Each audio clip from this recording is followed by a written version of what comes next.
So this is the view from Nanny's balcony.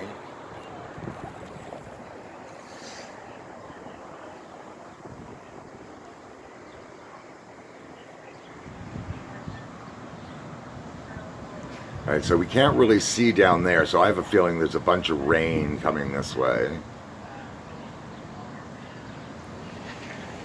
The Gatineau Hills over there are very hazy, so I'm also anticipating they must be getting a bit of rain, but it looks much, much worse down that way.